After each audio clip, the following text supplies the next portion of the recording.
Hello everyone, this is Priyanka Sutar. Welcome to my class. And the topic which I am going to present today is the redox titration.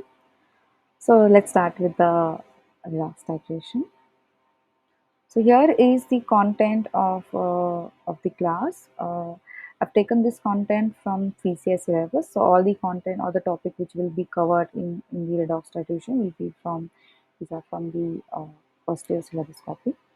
So very first topic is the concept of oxidation and reduction. So in this point, we will have just introduction of the redox reaction. Then we'll move on to the different types of titrations, different types of redox titrations, and we'll see principles and application with respective to all the types of redox titrations.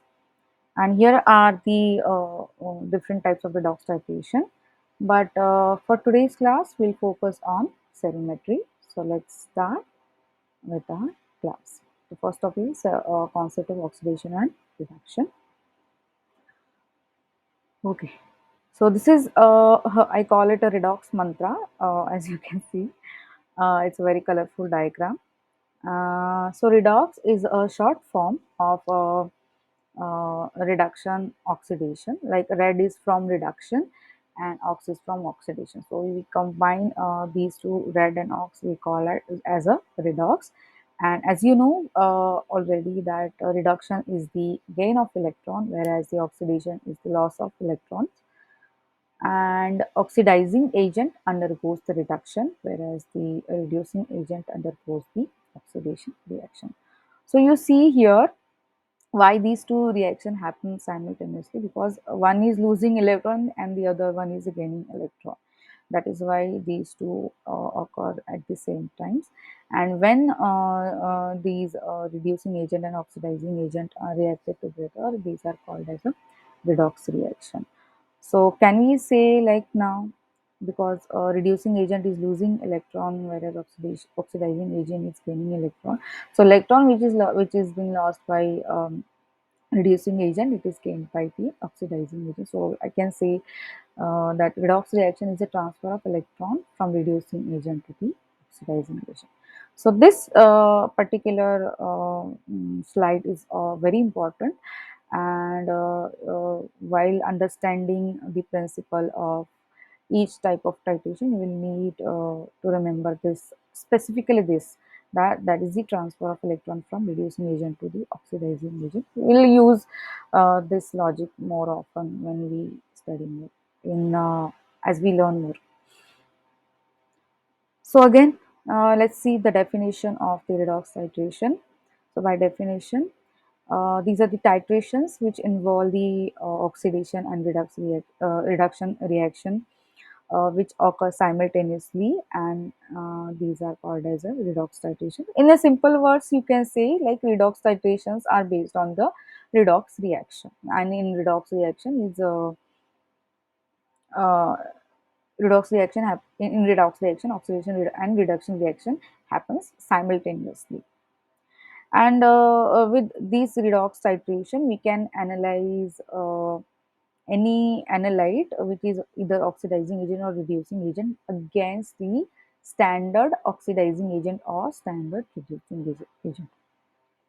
For example, if your analyte is reducing agent, then we will titrate the reducing agent against the standard oxidizing agent, whereas if your analyte is oxidizing agent, we'll titrate the oxidizing agent against the standard reducing agent.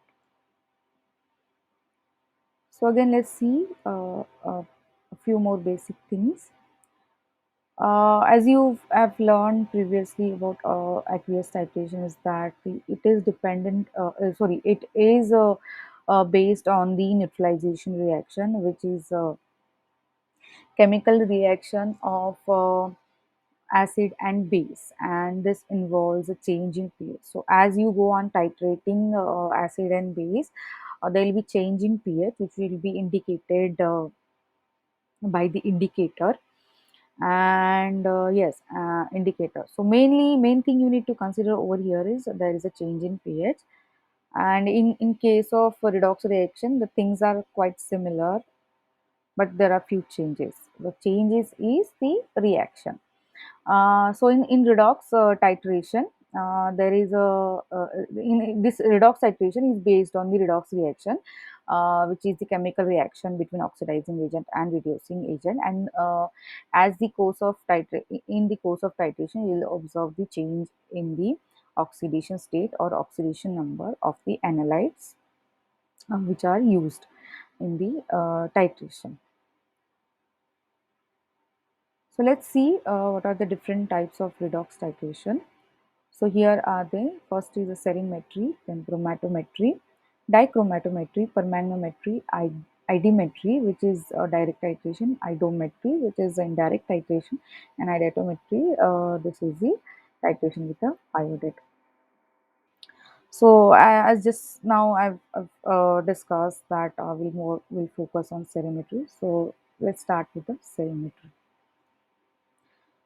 So, from the name itself, you can guess like this is a type of a titration which involves ammonium sulfate. So, serimetry is a type of redox reaction which involves a titrant as a seric ammonium sulfate. The titration which has seric ammonium sulfate as a titrant, these are called as these type of titrations are called as a serimetry. And this serimetry is based on a redox reaction between titrant, that is the seric ammonium sulfate, and reducing agent. And the reducing agent could be analyte or primary standard. We'll see more about this as we learn more. So a few things to know about seric ammonium sulfate before learning more into the more details. That seric ammonium sulfate is a strong oxidizing agent in the acidic medium. So that is why we can utilize this behavior of seric ammonium sulfate to analyze reducing substances. And seric ammonium sulfate has a water crystallization, that is two molecules of H2O are along with the seric ammonium sulfate. That is why we need to standardize this seric ammonium sulfate, right? So it cannot be at it can't be used as a primary standard because it has a lot of crystallization. Depending upon humidity and the temperature, there will be change in the composition of water crystallization. So that is why we need to always standardize seric ammonium sulfate. So whenever we are performing in whenever we are analyzing any analyte with the help of serimetry, we need to first standardize seric ammonium sulfate, and then we will use this standardized seric ammonium sulfate uh, to analyze reducing substances. For example, here in this syllabus, you will perform the assay of ferrous sulfate with the help of seric ammonium sulfate. So let's start with the very first titration, that is the standardization of seric ammonium sulfate. So few things you need to see here, basic things. So it is a redox type of titration, which is a serimetry, and this is the titration assembly. So in this titration assembly, you will use reducing agent. Because this is a standardization, we'll use reducing agent as a primary standard, which will be in the conical flask. So reducing agent will be arsenic trioxide. You can see here the reaction. It is producing, at the end it is producing electrons. That is the nature of reducing agent. The reducing agent loses electron. And the oxidizing agent, this is the seric ammonium sulfate, which we will fill in this burette, but it will be oxidizing, it will be strong oxidizing agent in presence of acidic condition.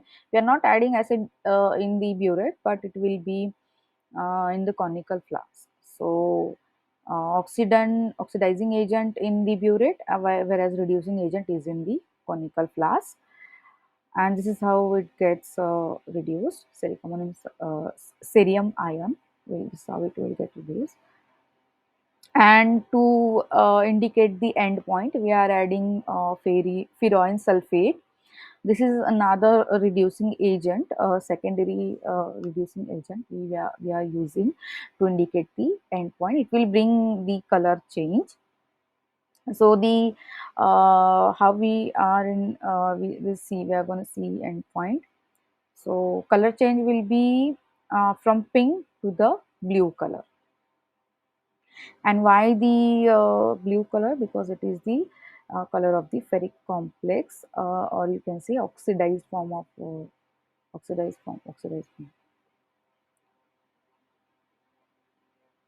So let's see what are the chemical reaction which are involved in the different involved in the different stages of this serimetric titration.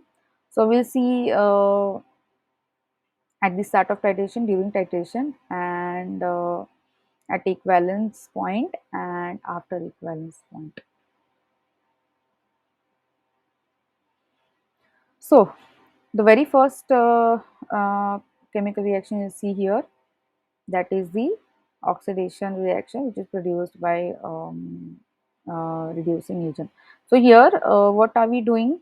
When we are performing standardization, we are taking sodium ammonium sulfate in the burette, and then we are taking arsenic trioxide, sodium hydroxide, ferroin, and H2SO4 in the conical flask. So initially what we are doing, we are adding NaOH to the arsenic trioxide powder, uh, so that it gets dissolved. So while it is dissolving, this reaction is happening. See over here, arsenic trioxide with NaOH forms the sodium arsenite, and this sodium arsenite in presence of water, it forms sodium arsenate, uh, which releases 2 protons and 4 electrons. So yeah, the loss of electron by reducing agent, which will be taken up by oxidizing agent later on. And yeah, here also we have added ferroin indicator. So before titration, uh, because all the solutions we have added in the reaction mixture, so here already electrons are provided. So when we start titration, what will happen? See, because before titration, electrons are produced by the arsenic trioxide. These electrons will react with the cerium 4 plus ion. So when we are starting the when we start adding the ferric ammonium sulfate from burette to the conical flask, this reaction will happen.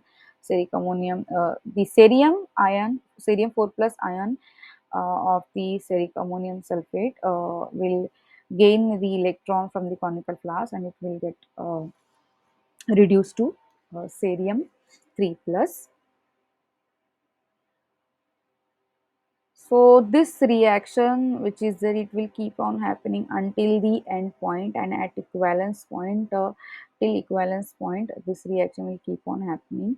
But once the all arsenic trioxide has been consumed in the reaction, after that, if you keep on adding ferric ammonium sulfate to the reaction mixture, then at this point there is a no more arsenic trioxide present in the solution. So at this point, ferroin, which is the second reducing agent, it will be come into the picture, and this reaction will occur. So this is the structure of ferroin.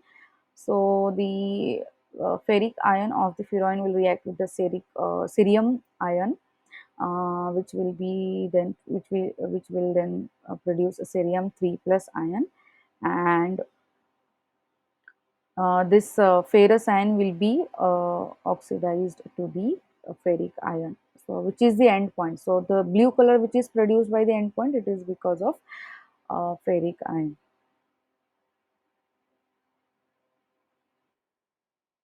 So this was about the stages of the Serimetry. So here few things you need to see, like I've told you, right? Ferric ammonium sulfate act as a strong oxidizing agent in the acidic condition. So why we have to use H2SO for only, why not other acids, and why acidic condition? So first thing you need to understand over here is that the cerium ion which is there, it tend to precipitate out as a cerium hydroxide in presence of basic conditions. So that is why we need to maintain acidic condition, otherwise it will precipitate as a sodium hydroxide. And if we are using HCl to maintain acidic condition, cerium ion will oxidize this HCl and Cl2 will be produced. So we don't want this reaction to happen. To prevent this, we are specifically using sulfuric acid to maintain the acidic condition. So this is again overview of the chemical reaction, that is the arsenic trioxide in the um, in presence of NaOH produces electron which are then gained by um, cerium ion, cerium 4 plus ion, which is then reduced to cerium 3 plus, and this reaction will keep on happening till the end point. After end point, when all the electrons produced by arsenic dioxide are completely used up by the cerium ion, then ferroin ion will ferric ion of ferroin sulfate will react with the cerium ion to form to give a blue color of the reaction. So that was all about serimetry. Yeah, thank you for listening to my class patiently.